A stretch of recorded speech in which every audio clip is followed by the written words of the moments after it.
All right, here with my new friend Ralph the Golden. This is our second session. Every single reactive dog feels leash pressure at some point or another, and many times that can lead to a reaction. So why not turn that leash pressure into a cue? This is how we do it. Here we go. This is our only rule here. Don't let the dog get it.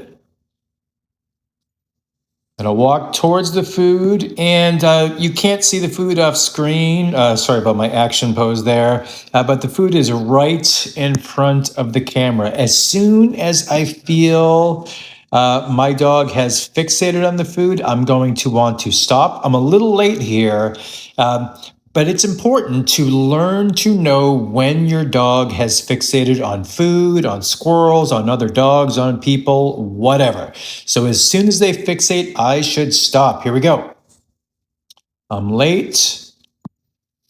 The moment that head turns away from the food or towards me, however way you want to look at it, that is my mark point, and I am using a whistle as a marker. Here we go.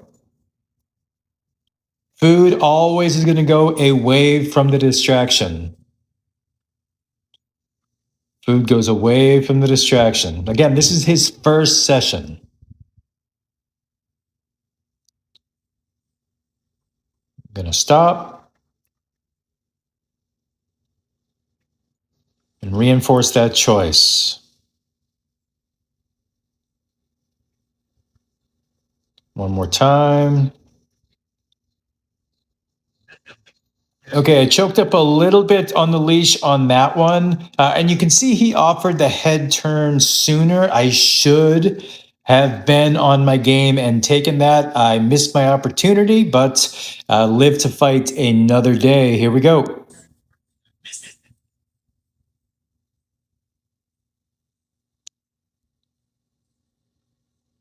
Okay, and you'll notice when I'm backing up, when I choose to back up, and I do quite often, as soon as I commit to backing up, I don't want to stop. I want to move slowly and glacially in the opposite direction of my distraction. You'll also notice that I like to keep my hands close to my belt line.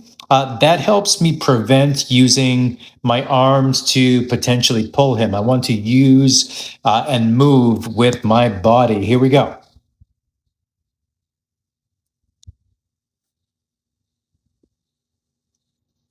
Yep, good response by him. Okay, this is the same session, but later on we had taken a couple of breaks. Later on in this session, here we go.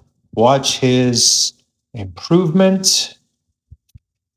I'm going to stop. Yeah, much better. The progressively lighter leash pressure is important. When I start stopping sooner rather, he may start to recognize when I'm stopping, so I will reinforce that. And if he is responding to like super light leash pressure, like I only have to hold the leash with a finger or two, that's my mark point. So look for progressively lighter leash pressure, and those responses pay double. Here we go. That was just a pure choice right there. He felt no pressure at all. Same there. He's kind of digging this game too.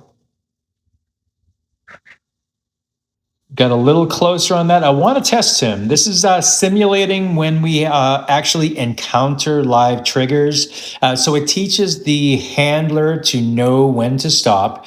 And it also teaches the dog that we are going to get progressively closer to a distraction. You can use this with food.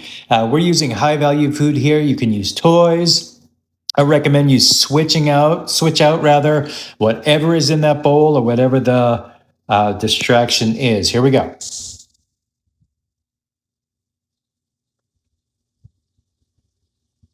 Slowly back.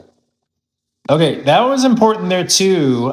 This is one of my other redirection techniques. You'll notice I just slid my hand down the leash, which enabled me to kind of hold Ralph in place. And when I did that, I simply walked into his peripheral vision. And when I did, that triggered him or prompted him to look back at me. Here we go. Again, food always goes in the opposite direction. Okay, so when do you use this? I like to teach this this redirection first, but use it as an absolute last resort. The thinking behind it is when a dog initiates leash pressure, if we practice this enough, they'll have a history of responding and turning away from a trigger. Okay. When else? Again, we always want to approximate to lighter or no leash pressure. And you can practice this with if your dog is pulling towards a sniff spot, why let them pull? Use it as an opportunity for them to feel a little bit of leash pressure, turn back towards you, and then use the sniff spot as a reward. I really recommend you practice this with